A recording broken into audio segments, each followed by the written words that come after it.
summer to plant this area out here that usually I put in like little peppers or eggplant, to plant a tea garden. I thought it would just be fun and kind of unique. So me and Micah just got done planting our tea garden, and we thought we would give you a brief little tour of what we planted in it this year. So some of the plants that we planted, this is mahogany hibiscus, and it makes a flower that if you're currently drinking hibiscus tea, that's what they're making the hibiscus tea out of. So it makes your tea a very pretty pink color.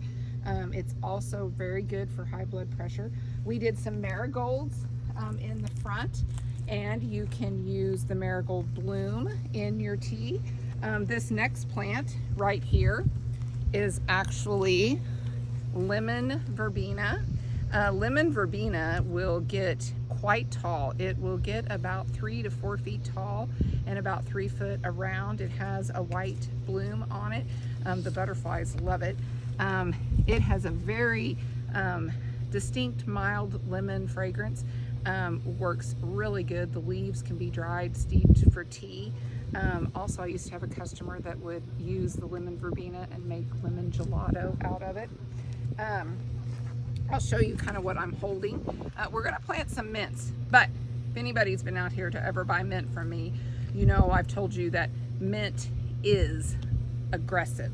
So don't ever plant mint that you don't want to have mint for the next 85 years. So we're gonna plant our mint in some lick tubs, which I don't have the lick tubs in here yet. So we have the mint in a flat. So I just was gonna show you and talk about it. I've got strawberry mint. Strawberry mint has sort of a distinct little fruity fragrance, so we're going to plant that. We have mojito mint. Mojito mint is the closest to peppermint and spearmint. It is a really aggressive upright grower. We have chocolate mint. Chocolate mint, really, if you've never had chocolate mint, it truly has the flavor of an Andes chocolate mint. And it's really pretty. It has the dark stem and green leaf. We also have pineapple mint. Pineapple mint really has a citrusy fragrance, and it has that very unique variegated foliage. So we're going to plant all of our mints in containers here in the garden. This little plant that you see blooming is a scented geranium. You can use scented geranium leaves dried in your tea. This one is a lemon scented geranium. So we planted that one here in the garden, and we're going to use it for tea as well. We planted one lemongrass. Lemongrass is a very aggressive grower. We may plant a few more out in the garden, but here in our tea garden, we just put one. We got more marigolds. Over here in the corner, we planted some stevia because there are a few people in the house that like some sweet tea.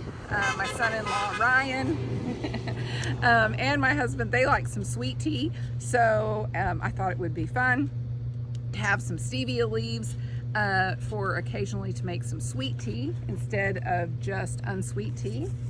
Then in this area over here, we planted some perennial plants. So what we just planted on this side, you'll notice we didn't put the weed barrier down because all of those are annuals. We're going to dig that up next year and replant it.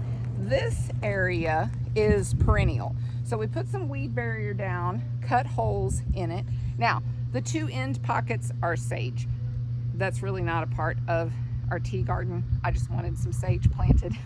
But the center area, we planted chamomile. So our chamomile flowers and the foliage can be dried and used in tea. And then we planted lavender. This particular variety is called La Diva. You can use the foliage and the flowers in tea. Also, in some of our, oh, here, I have a lavender if you want to see an upright of it, or an up close. In some of our pots that we're also going to put around, we are also going to do some balms. This is a lemon balm. Lemon balm, you can do fresh to flavor your tea or dried. The lemon this one has a very strong lemon fragrance. We also have orange balm. Orange balm sort of has a mild citrus flavor. It's very different from the lemon. It does not have that lemon hint to it. We also have planted, we're going to plant some fennel. Now our fennel's going to go up in our garden bed because we're going to add some fennel anise flavor. A lot of people like that anise flavor in their tea, so we're going to add some of that.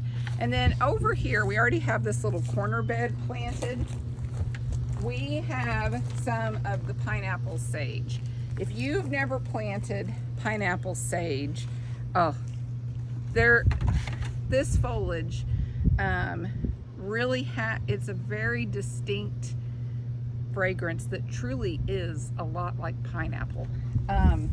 This plant in summertime will get 4 to 5 feet tall and easily 3 to 4 foot around. The hummingbirds love this foliage.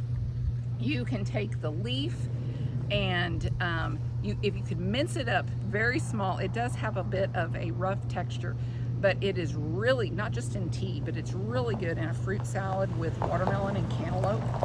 But it also is great in a tea. It adds a very distinct, fresh, fruity flavor. So if you add that with chocolate mint, because what I would recommend is combining some of these flavors that you really enjoy, but the pineapple sage with the chocolate mint, a very, very nice combination, or even the strawberry mint together, makes for a wonderful tea. So if you're interested in planting your own tea garden, you could just pick a couple of these that you like and put them in a pot on your patio, or if you have a little corner section of your in-ground bed that you're not really sure what you want to plant, consider planting a tea garden.